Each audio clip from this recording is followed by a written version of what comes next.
time. Okay, just a matter of patience. Let's talk about something else here. Treasury Cabinet Secretary Professor Njuguna Ndung'u says the country is in a financial crisis and the government is literally struggling to stay afloat. Kibagendi, when members of parliament walk out and start protesting about CDF, who exactly are you walking out from? Because you are a people's representative. When you walk out of parliament and you stop doing your jobs, aren't you sabotaging the same people who put you in office? First, before I get to that, you will not allow this to go without a rebuttal. The scapegoat mentality of the Kenya Kwanza government needs to come to an end.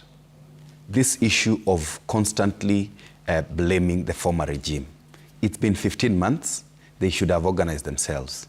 Kibaki didn't take 3 years to reorganize his government. Kibaki, in a short time, demonstrated to Kenyans that things will be better, and things started happening because that is when free primary education was introduced, immediately got into power, and later other incentives that lowered the cost of living for Kenyans. We have a problem with a government that has an appetite for spending. That is what we need to stop right now. So this issue of constantly mentioning that the former, we didn't get anything in the basket and all that, that needs to come to an end. Number two, we have been that is part of the problem that we have been aggressively borrowing as a country.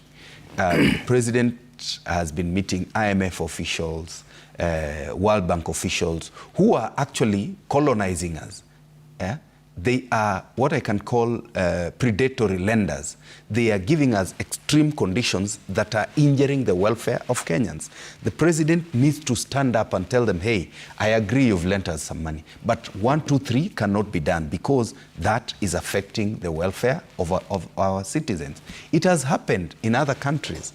In Tanzania, when Magufuli was still alive, he stood up and told them that is not going to happen.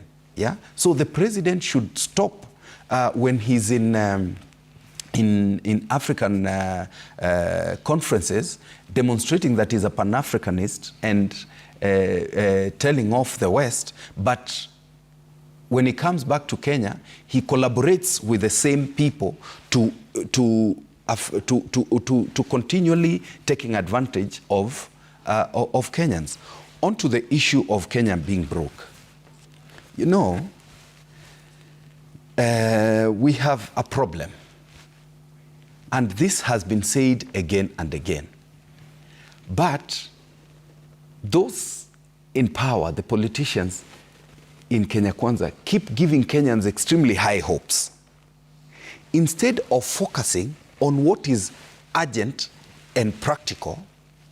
We are cutting deals with friends, and that is why we are broke. How? If government would genuinely focus on what is practical, we would not be in the situation we are today. But because cronies must be given tenders for construction of houses, the housing projects and what have you, massive road constructions and dams, that is where funds are being channeled to, because that is where people can cut deals from, people can get kickbacks from. Yet they know we do not have enough funds for other essential and these are allegations needs. You can substantiate. These are not allegations. Because people are saying these are facts. Let me ask you, we are supposed to have collected more taxes because they increased the taxes. Why are we not collecting taxes? It is because the explanation is the debts increased because of the dollar to the shilling depreciation. That is not we have not even paid.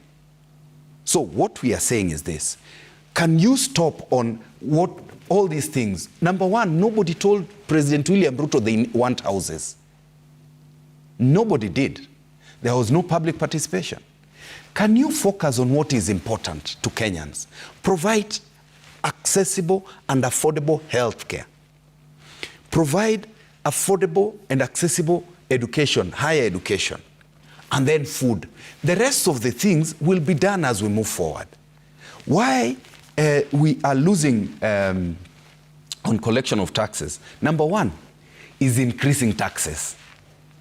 By doing that, people look for ways of avoiding to pay taxes. That is one. Number two, you increase taxes in certain industries, and then the executive has interests in those industries, let's say like steel industry. Right now, because of the executive's interest in certain steel industries, majority of steel industries have closed down in Kenya and moved to Uganda, Ethiopia, and Tanzania. Why? Because there are certain players in the industry that are getting favors from those in power. So we have lost jobs. When people close down in Kenya, number one, you'll not collect pay as you earn, you'll not collect income tax, you'll not collect VAT from the products they'll be buying and selling. Yeah. So that is why we are not able to collect enough taxes. But when you walk out as MPs, who are you walking out on? Look here. Number two, it is a demonstration of displeasure. Instead of calling people to go for maandamano, it is a demonstration of displeasure. And when MPs walk out, they are saying, hey, you in the executive, whatever you want done is happening. But what is important to the masses is not important to you people. So what we'll do, we will also frustrate your efforts until you listen to the people. Because CDF and bursaries is what people are waiting for to take their kids to school in January, especially those that are joining Form 1. Yeah. Right now, in my home in Kitutu Chache South, parents are already coming. When will we be getting bursaries? Because they also don't have any reserves. Yeah. The government has taken everything from them. And it is those answers that the parents are coming to ask you in Kitutu Church, that you have the power to seek as members of parliament, summon and have people accountable to tell you when is this money coming. But when you walk out, aren't you sabotaging the same people? Let me ask you, the CS for Treasury was called by the committee, was summoned by the committee, and he went there to lament. He went there to complain. Yeah? Yet we can see the rest of the projects, housing projects, are ongoing. The rest of the dams are being constructed. Yeah? Construction is going on. Why? Because that is where they'll be able to get kickbacks from. That is where they'll be able to get their bribes from. That is where they're channeling funds to. We should be able to know. We borrowed the other day. IMF gave us a loan. World Bank gave us a loan. We got a few other grants here and there. Where have those funds gone to? And going forward, through the Parliamentary Committee on Finance and even Budget, we need to borrow money that is targeted to certain or aligned to certain functions. Okay. You, when you take a loan, you either take a car loan, you buy a car. You take a development loan, you'll go and build a house. A mortgage, you buy a house. In Kenya, you take 30-40 billion that is not assigned to anything. So it gets here, they quickly steal it, and then you'll find they want to sell KICC, and then they'll send Ombija as their proxy. He'll be able to buy with the funds that have been given to Kenyans as loans, not the Ombija we have here. Let me see what Ombija got to say about this. Yes. Well, I hear how my brother is talking here, and I think he's deceiving Kenyans a lot. And if we also let him continue with substantial evidence, he's not giving any evidence to support what he's saying. It is his thoughts. And of course, I clearly hear him because he worked with the president very closely for 5 good years as his advisor. And you can see that what he's talking, it's like it's a one-man show thing in the administration, which it's not. The president is at the top, but there are so many structures that this country has. But you can see him actually only accusing the office of the presidency. Full of contradictions, because like even what we were just discussing right now about the CS's position, which went to court, the same court also received a petition on these issues of CDF being unconstitutional. But all of us, we are like, we know for sure the importance of CDF money, and that is why we are fighting for it to be even entrenched into the Constitution. So now he's actually double speaking, because he would want the president to just follow what the court is saying pertaining the CS positions, whereas when it comes to CDF, members of parliament, we walked out, and we walked out not because of anything, but just to also show or assign that the priorities of the government, they need, or we need to prioritize CDF, because in CDF we have the bursaries.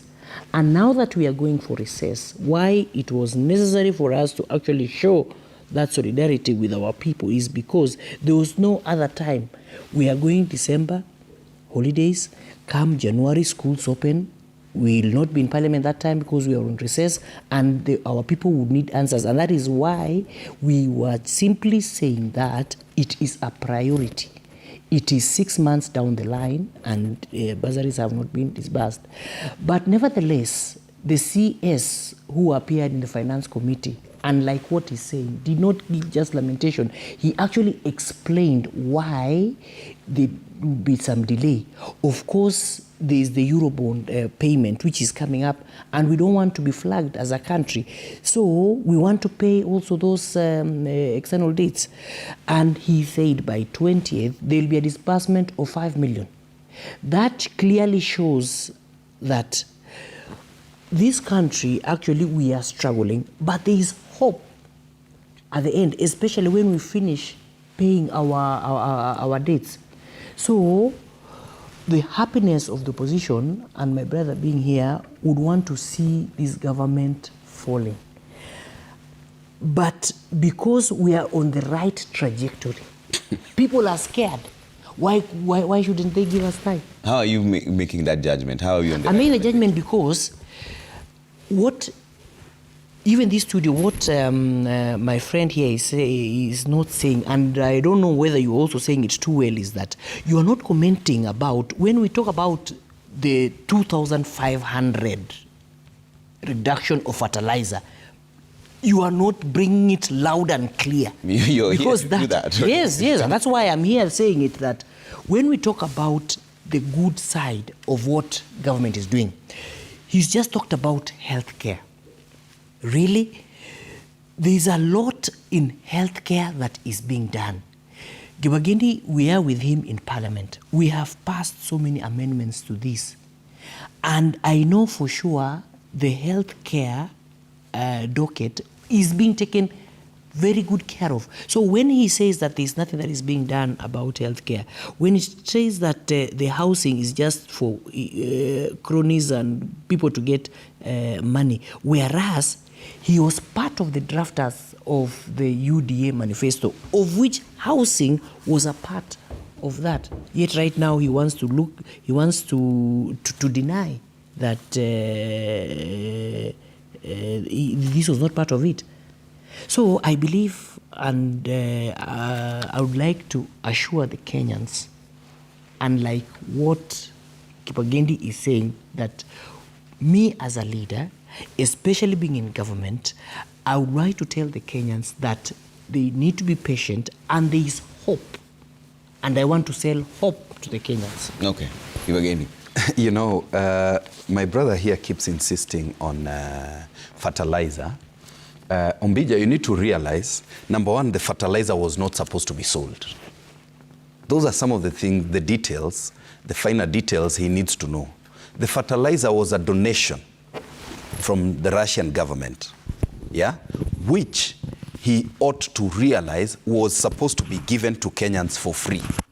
While we appreciate that fertilizer was given, fertilizer is not the only factor of production that can transform the food security of this country.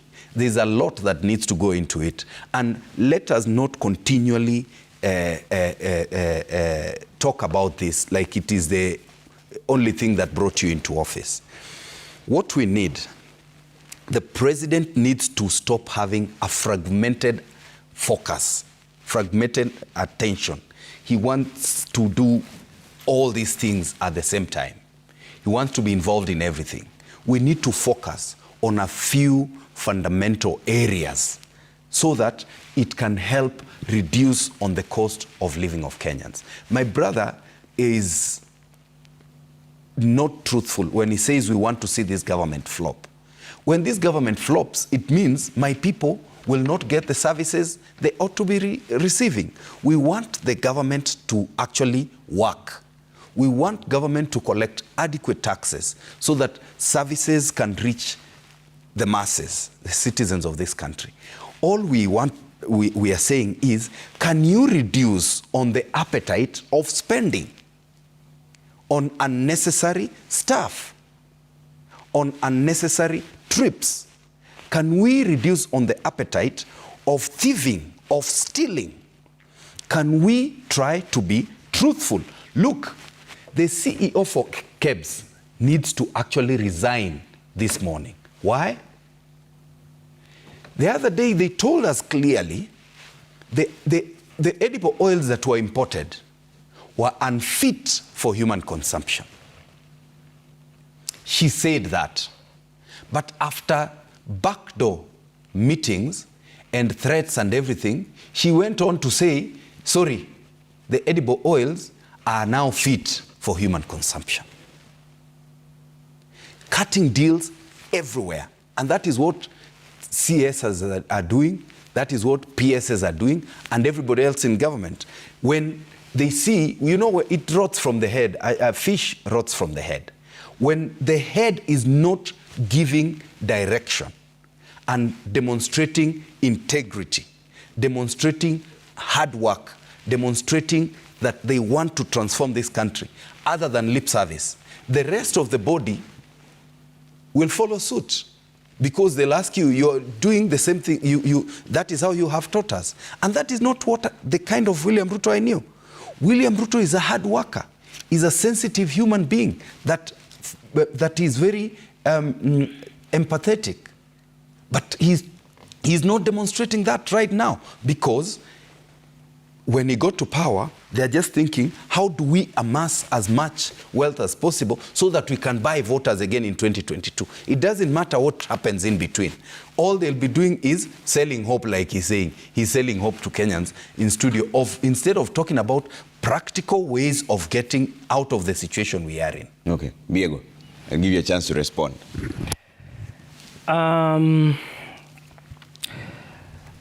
As I earlier said, that I think the honorable member here, who has actually worked with the president for a very long time, seems to actually have a personal vendetta.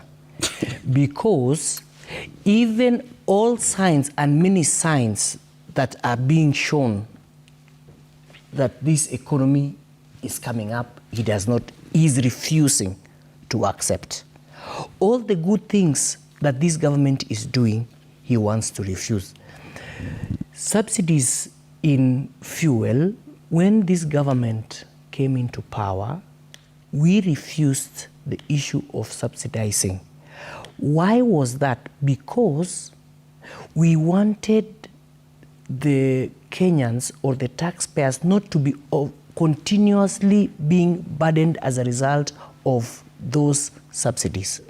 So when he comes here and tells Kenyans that the William Ruto who he knew of is a hard worker and right now he's not doing much as per him, he's lying to the people. What we have achieved in this 1 year is so much, but people do not want to talk about the achievements. Enumerate. I have told you very clearly. Fertilizer. I mentioned even the Hustler Fund, and you have not said anything to do with it because you know that it is a fund that is making a big difference. That you have not said. Number two, this government, by the close of the first financial year in June, all counties had received payments and all constituencies had received payments, despite the fact that we know for sure that this country is struggling, but we received all our monies as at that time. It is extremely clear, and like what he's saying, that the president is working very hard, going out, not on holiday, but to try and actually help and revive this economy. By him going out, we are getting people who are being employed. There are job opportunities out there. And it's just going to be a matter of time that Kibagindi is going to realize. All the grants that we are being given, full of contradictions, because right now, Kibagindi wants things to flow and everything to happen. And he's refusing to take note that those finances were not there. When we talk about now trying to squeeze and get people pay taxes, is what he's talking about, that guys are getting out. It's not guys are running away. It is because the right thing now is being done. So the investors who are used to shortcuts are being caught up. And that is why maybe in the steel industry and all those he was talking about, people do not want to pay taxes. And it is those taxes, the same taxes that we are expecting to do infrastructure. So now I think he's double speaking. At the same time, he wants work to be done. At the same time, he's complaining over taxation. And at the same time, his head is just full of deals. It means he needs to tell us. I think he was from that, deals. Why, in the first place, somebody who has worked for 5 years, it means the president and you are even thinking the same way. So you are just thinking of deals. There's nothing much you're talking about. You're just, people are stealing or people are rewarding cronies. I mean, with no substantive evidence. Okay. Senior, you need to know that I have nothing against the president. I'm just being realistic. And the things we're actually saying here, Kenyans know, and even our brother here knows. It's only that his position doesn't allow him to politic or to say it as we say it. First, in the past 5 years, when we had the biggest job losses, that was in 2020 and 2021. And then in 2021, towards the end, we started seeing some revival or resuscitation of the economy. And it has been somewhat improving. Right now, we have the biggest job losses since the year 2020. It means the economy is dwindling. But now, the teachers, surely the teachers who have been employed, which government has employed? Just write down, agree. Write down the response. He's talking about the teachers. We appreciate. We have changed from what we used to have to curriculum-based. So we had to employ teachers to take care of that, which we appreciate. Although it was not fairly or equitably distributed. You appreciate. That is another story, yeah? And they keep saying they're employed. Permanent and pensionable is just a fraction. The majority of those teachers are contracted teachers. Contracted teachers whose contract is coming to an end in December this year. We hope they will be absorbed as initially intended. What we are saying, mass job losses is a drag to the economy.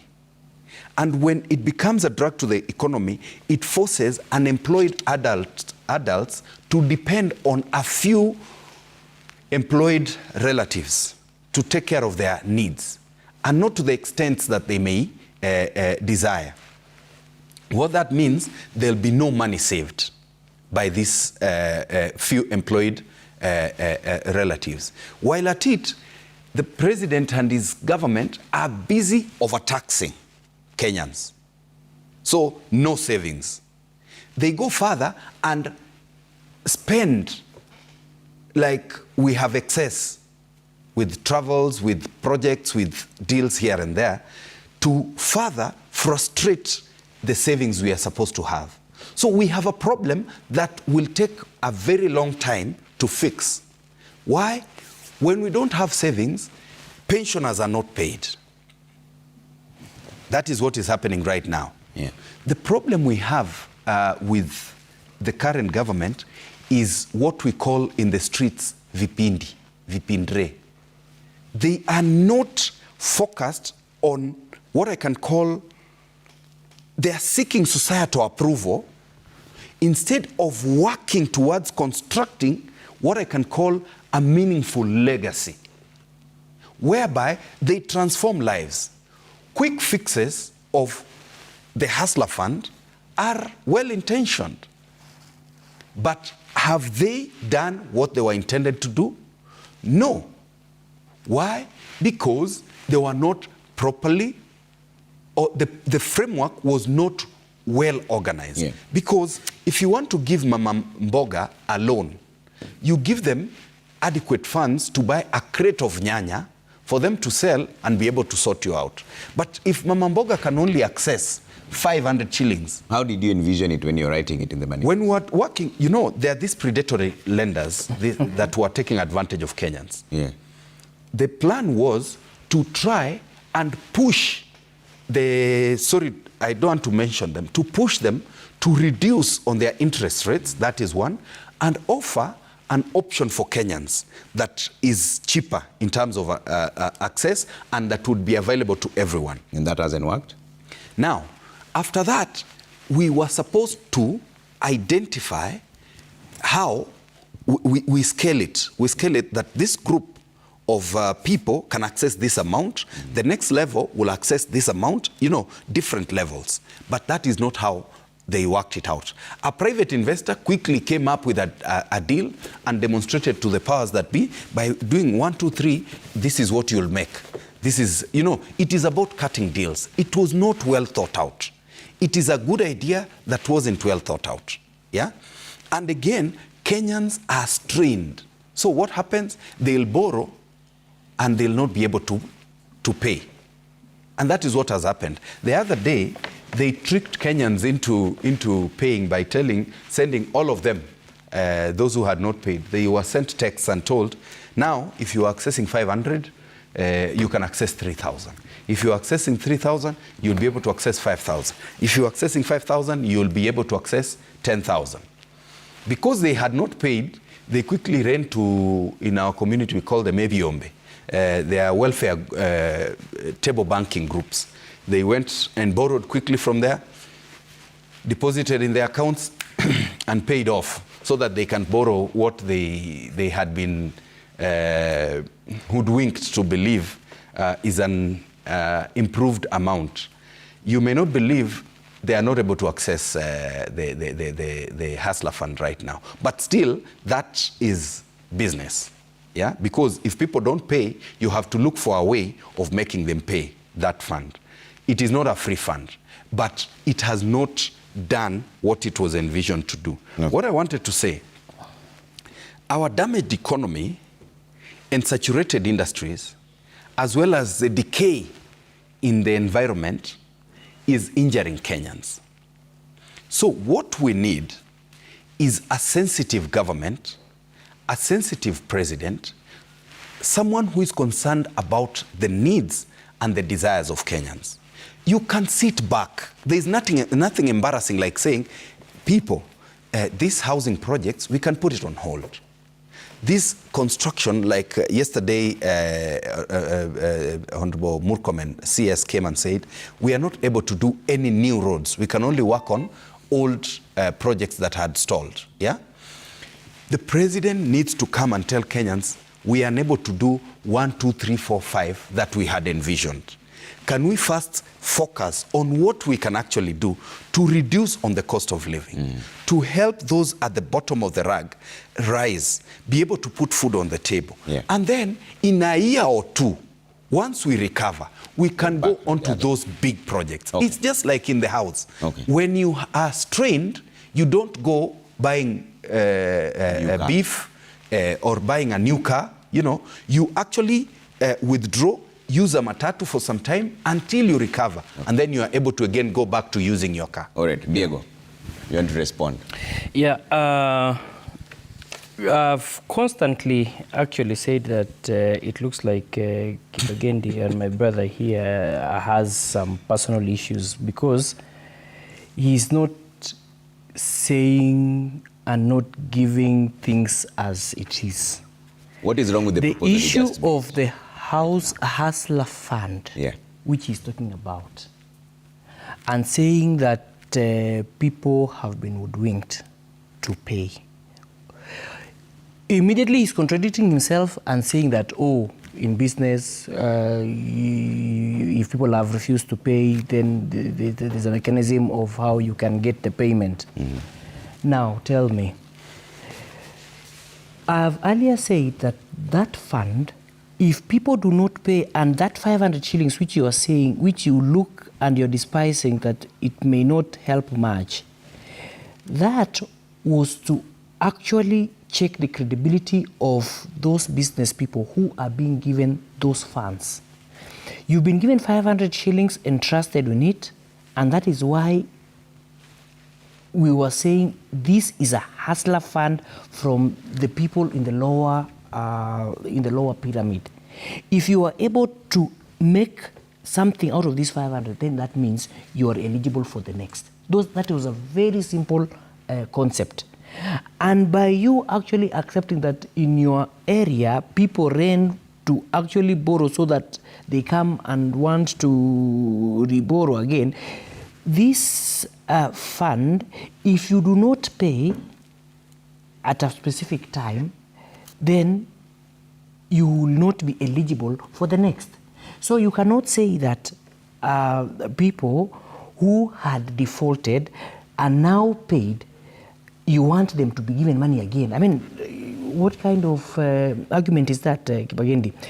The people who designed this hustler fund have known who to give more, what is your limit, and I think it is running very well. So there should be no siasa on that. What you just need to say to appreciate William Ruto and this government that this fund is working very well, and in fact Kenyans, many Kenyans have actually benefited from this fund, and there is no politics in this fund. That is why I'm saying it looks like Kibagendi has his own personal issues, because he's talking about... I have said here, said it before, the Hustler Fund is a wonderful idea. Yeah. That's okay. The problem is, it is not doing what it was intended to do. Okay, let him finish. I'll give you a chance. Yeah.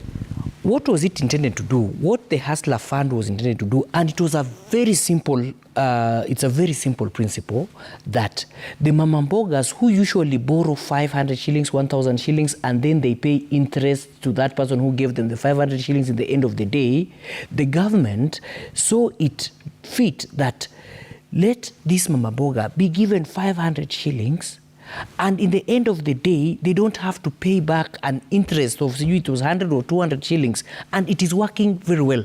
And that is why I'm saying in this one of Hustler Fund, he should actually not criticize and say it is not working as intended. Okay. It is one suggestion working that as intended. Was that why don't we hold on to development projects for now until we're in a stable condition? And that is why I'm just saying he's full of contradiction.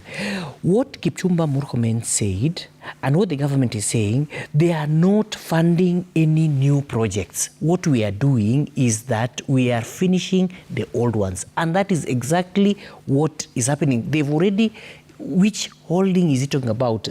There's so many roads, so many infrastructural activities that are supposed to be done, new projects, but the government said, let us finish fast on the ongoing projects. Yeah. So that is actually happening. But I don't know why he doesn't want to acknowledge that. But there are some roads that have to be fixed because El Nino cut off some places. That is different. Those are emergency. Those are emergencies. That is under emergency. That is different. We are talking about development. You just asked about the development activities. Yeah. So to me, I'm not seeing that he's not being genuine, because when he says we hold, it's already, there are so many things that have been are on hold. Yeah. So which ones is he talking about? You want to talk about the teachers' employment as well? Yes, and I talked about the teachers' employment, and you see, one interesting thing is that the good things that this government is doing, nobody wants to talk about. These teachers, contrary to what he's saying, are pensionable, permanent and pensionable. I don't know which ones he's talking about, because... Probably in Rift Valley. No, then you need to get the facts. The facts are this, my brother, because you don't know. The government employed 57,000 teachers. Exactly. Of the 57,000 teachers, 11,000 are permanent and pensionable. The rest are contracts. Talk about the 11,000. Contract teachers. Talk about the 11,000. And what we are saying, there's nothing wrong. We appreciate that they got in touch opportunities.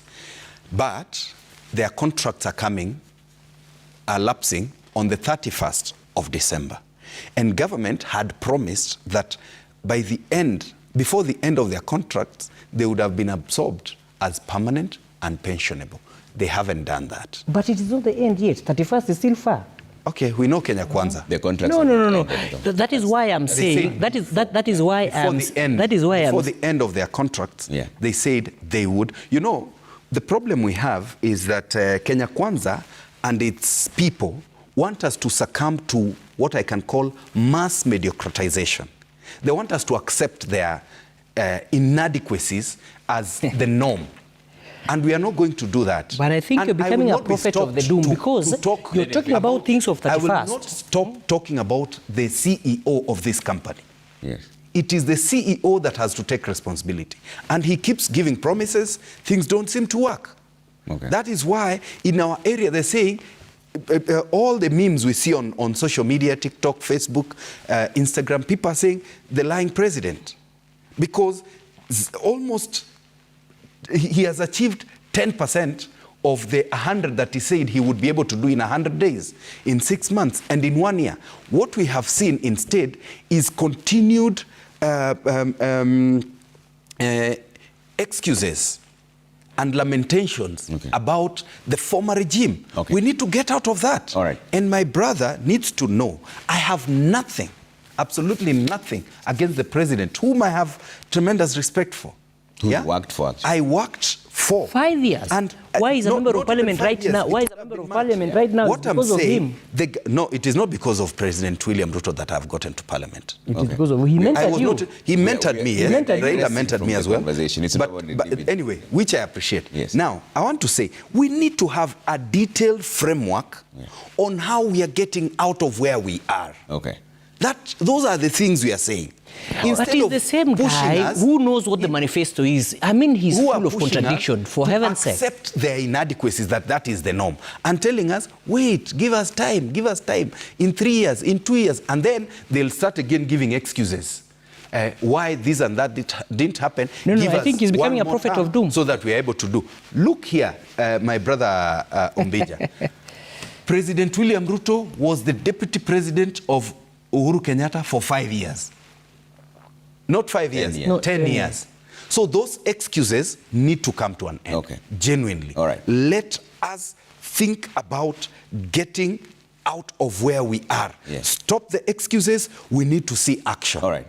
Reduce on expenditure, focus on important But even areas. on the reduction of expenditure, he knows very well that the expenditure of travel has been reduced drastically. We as members are complaining, the executive are complaining. So which reduction is he talking about? I don't know which country actually Kibagendi is in, because that is already happening right now.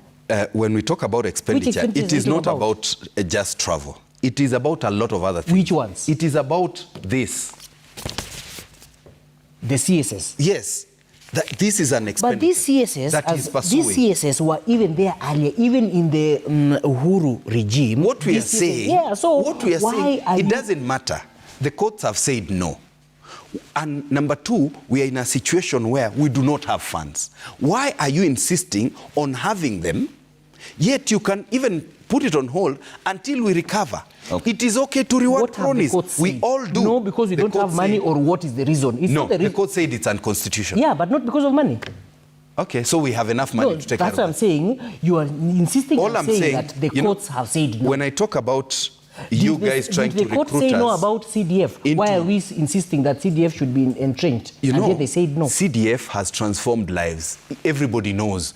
The members of the public are asking, when is CDF coming? True. But have you seen members of the public asking but about CSS and the inefficiencies that are in the ministries, who tells you that these CSS are not going to come and bring sanity and fix? Yes. All right, let's bring in some feedback here. There's a lot of feedback coming through, and then I'd like to hear your views on the final conversation here. MPs divided over Nyakoro charges. I'd just like to hear your quick reactions on this as we wind up on this conversation. But let's bring up some feedback, then I'll give you a chance to respond to what the people are saying, and then we get into that conversation. Ben Kibwereza says yesterday CS is for Treasury. They says there's no fund CDF and even MP salaries. Now where will the government finance the extra budget for paying the CASs from, which is unconstitutional appointment? I wonder which public interest MP Biego Paul is representing. Okay. Daniel says, in a presidential system, the legislature's role is to oversight the executive. In reality, the legislature is held captive by the executive. Most legislatures defend the executive as if they are part of the latter. They are an extension of the executive. Okay. Gabi says the government must have the CASs to execute its mandate more effectively. The CASs does not increase the expenditure of the government. Instead, the catastrophic economic decisions by the previous regime led us here. Kenya Kwanza government has done a commendable job in trying to stabilize the economy. Okay. Leonard says the CS's post is unnecessary. Don't know why President Ruto wants to continually oppress us taxpayers. Let him find a different way of rewarding these cronies. Yesterday, CS Treasury said government is broke. They are unable to pay salaries to civil servants unless the CS is voluntary. Evan says, we've given this government enough time to revive the economy, but we are seeing no efforts to do so. Again, the narrative of we found empty coffers is unrealistic. Should we continue suffering? Up to when? Okay. John says the Kenya Kwanza government is just a circus now, from blaming Uhuru now, they're blaming drought and El Nino. It's sad with the prevailing times that the Kenya Kwanza legislators can even have the energy to debate creation of posts in an already bloated government. They are failing those they represent.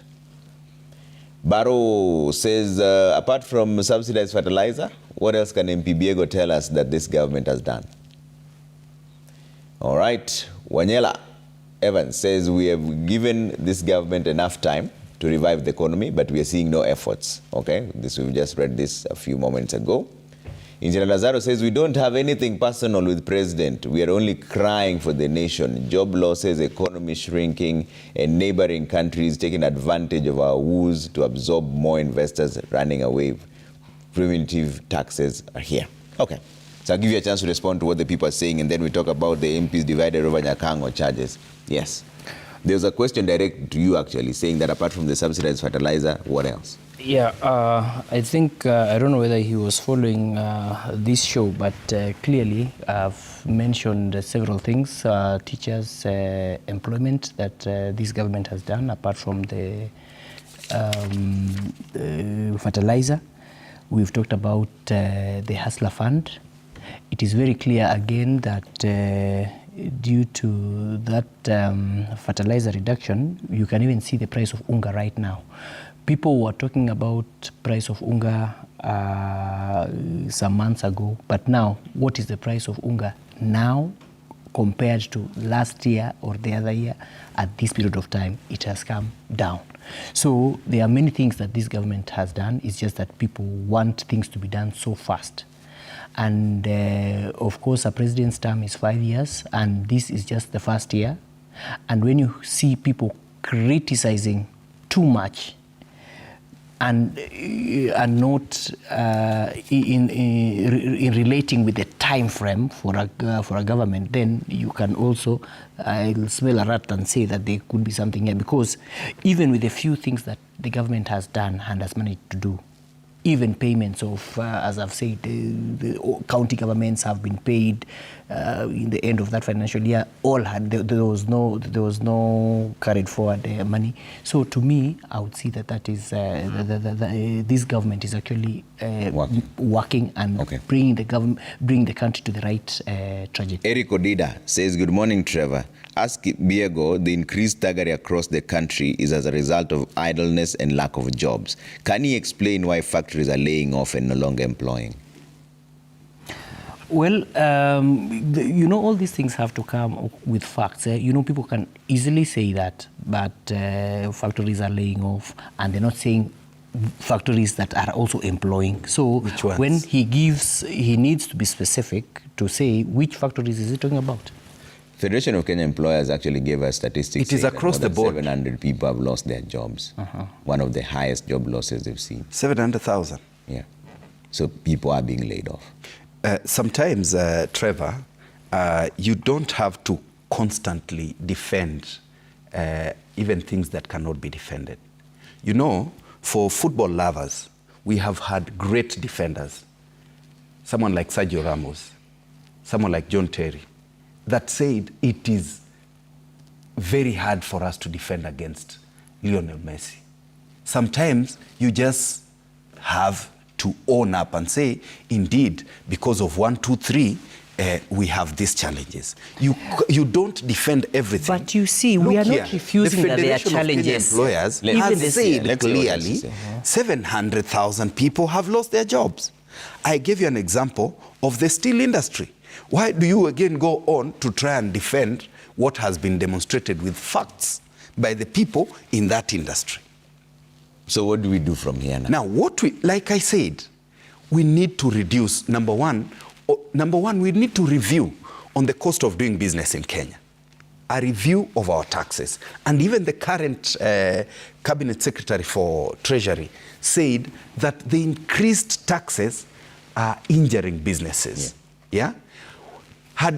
What we need is an environment where businesses thrive, not an environment where businesses are being constrained and harassed. Yeah. KRA employed about 1,000 officers to go into the communities to fish out businesses so that they can pay taxes. Yeah. Yeah? That should have helped to increase the amount of taxes we are paying. Okay. What does that tell you, that we are unable to raise enough taxes to take care of what is supposed to be taken care of? Okay. It means we have job losses. Businesses are closing. People are actually avoiding to pay taxes because even within the law, you can circumvent it and tell people, I'm now not paying you as a permanent and pensionable, where you're paying pay as you earn. Now I'll pay you as a contract staff so that I reduce on the amount of money I pay as taxes. Okay. It is because the government hasn't created an environment that will allow businesses to thrive. Okay. And this is because of uninformed policies that have led us to where we are today. Okay. One of them is what these people supported, the Finance Act that we are working with today, that increased taxes, that brought about the levies you're seeing, and they said they have to be matched by employers, so people are withdrawing. Okay. The other thing is the executive needs to stop meddling in private businesses and giving favors to a few players in certain industries. One industry, for example, I've said, is the steel industry, where there's one player who has been given a free flow. They don't pay electricity bills because they are friends of those in power. Number two, they are the only ones allowed to import raw materials and then sell to other players. And then when they get to the market, they still are going to compete. How is that possible? I don't want to mention names because they can take me to court. It is because the executive is meddling in private businesses. Okay. So private businesses are closing down and going to where the environment is favorable, Okay. either in Ethiopia, in Uganda, and Tanzania. And you can't continually blame the former regime and prevailing conditions world over. Okay. Why? Tanzania is growing, Uganda is growing, Ethiopia is equally growing. Okay. What we need is to utilize even the loans we are given in the right way. All right. And for the record, FAE said it's 70,000 people have lost their jobs. 70,000. 70,000 in the last year, yes. So, but let me hear your views on something here that Kibagendi mentioned, but I didn't hear Biego talk about it. The condemned cooking oil, now safe for use, says KEBS. Kenya Bureau of Standards yesterday clarified that edible oil imported by the Kenya National Trading Corporation, that is KNTC, is safe for consumption. KEBS said the imported edible oil had been sampled, re-inspected and tested and found to have met all the safety standards. This coming just a day before they had said that it is not fit for human consumption. Biego, are you seeing some kind of miscoordination here? Kibagendi was saying this is about back-end deals. But are you seeing some kind of miscoordination and miscommunication in government? Because the same institution is saying that it's not fit for human consumption, the next day it is fit for human consumption. So which is it? Well, what I must say is that I don't want to speak on behalf of Kenya Bureau of Standards, KEBS, but if actually, and they have clarified that the imported oil is edible, so I know they're the experts, so it should be okay. And now that I'm not previewed to which ones in particular and why the initial announcement was that it was there, I may not be able to comment about this one. I wish I was previewed to this info, but what I know is that once they have said that it is edible, then that is good. Okay. Maybe initially what may have informed them for that decision, I don't know what circumstance that was made, but the final verdict has come out and said that it is edible, then I know. Sometimes you go into laboratories, you make some tests here and there, and later you realize that maybe the specimen that was used was, so I don't know. But finally, what has come here very clear is that they have said it is edible, so Fair. to me it is okay. Fair position, yeah. If you say you're not privy to all the conversations. But Honorable Kibagendi, there was a press conference that was held by MPs, parliamentarians, and we see here on the front page of the Daily Nation, MPs divided over Nyakoro charges, while the opposition accused the state of targeting control of budget over her strong stance against misuse of public funds. The government side said she is subject to the law like any other person. What is the concern with this instance? This arrest of Nyakoro? This is malicious.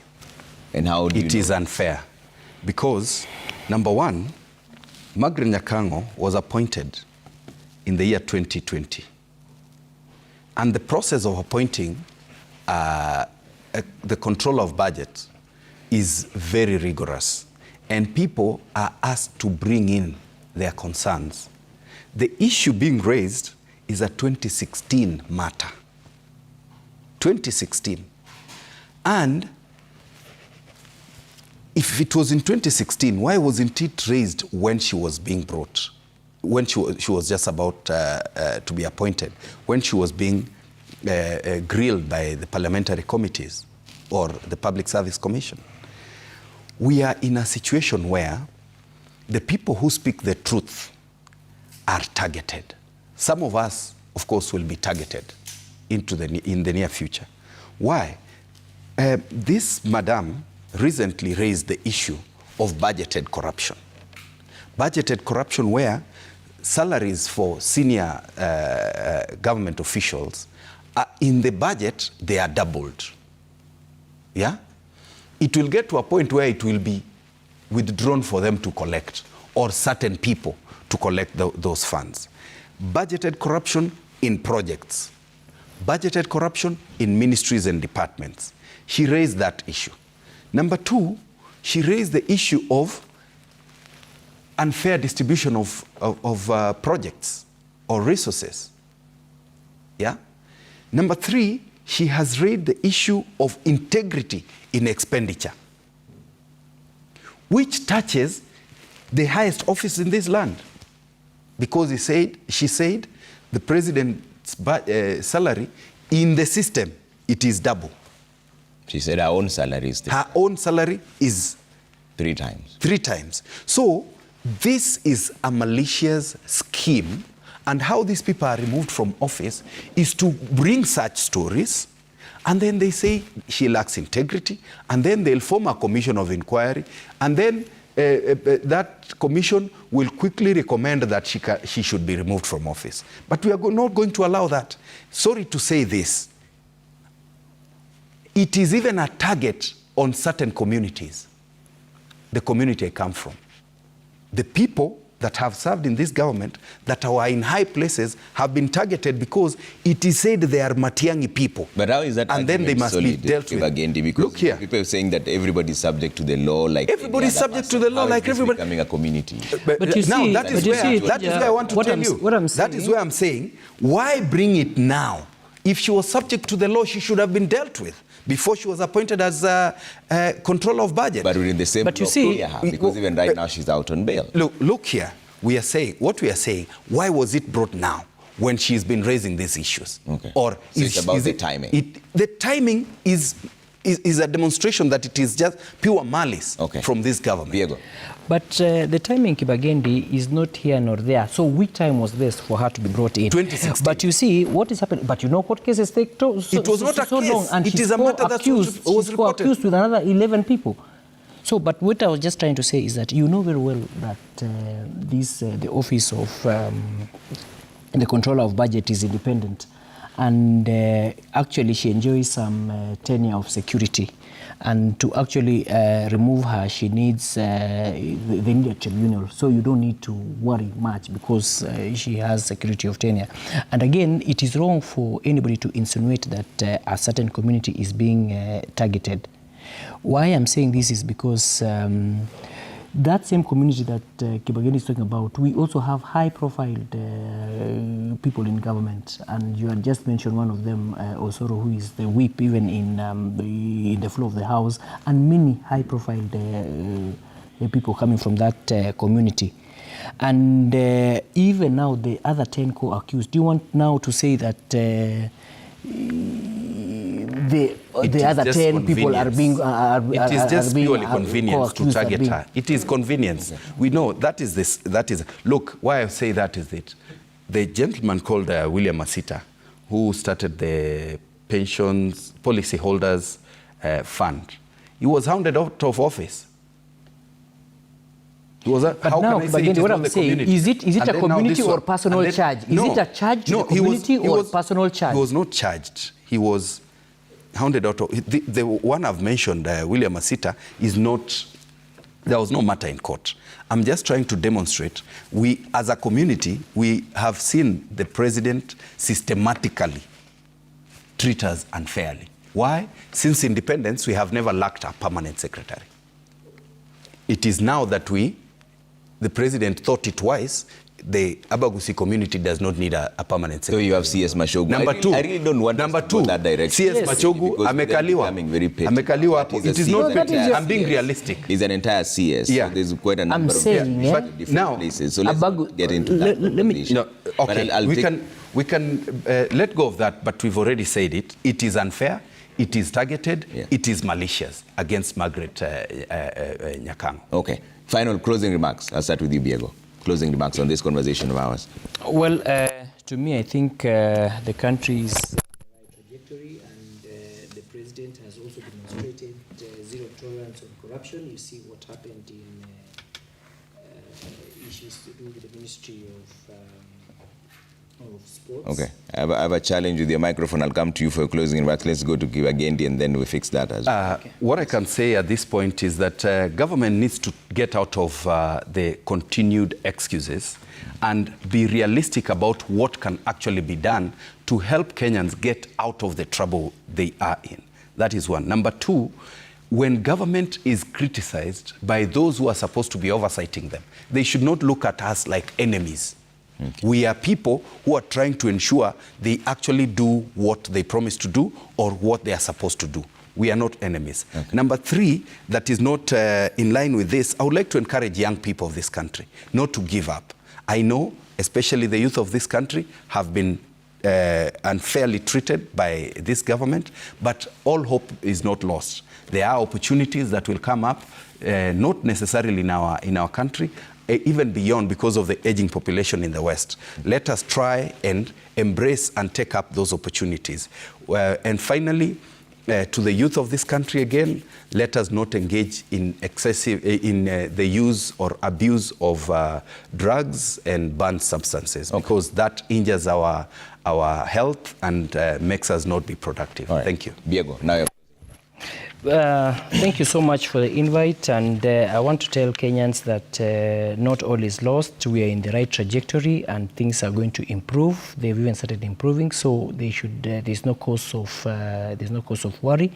And of course they should also not be listening to any Tom, Dick and Harry who are crying out there, because of course you know that not everybody would be happy about one's success. So you need to actually analyze and check if somebody says something negative, is it actually factual? Because many people at times just talk for the sake of talking, and people could be deceived on issues that are not true. If you want to get the right position, then walk into the ministries, walk into the parastatals, keep on asking to get facts, because without facts you may think that we are leading to the wrong way. Otherwise, I'm telling the Kenyans that the president we have is a smart president, and he has the best interests of Kenyans at heart. All right. Thank you so much for making time this morning. Honorable Biogo Paul, Member of Parliament for Chesume, Honorable Anthony Kibagendi, Member of Parliament Kitutu Churches South, and all of you for sending in the views on the state of the nation. That's where we leave it for now. Coming up next is Cooking Tips. Bye for now.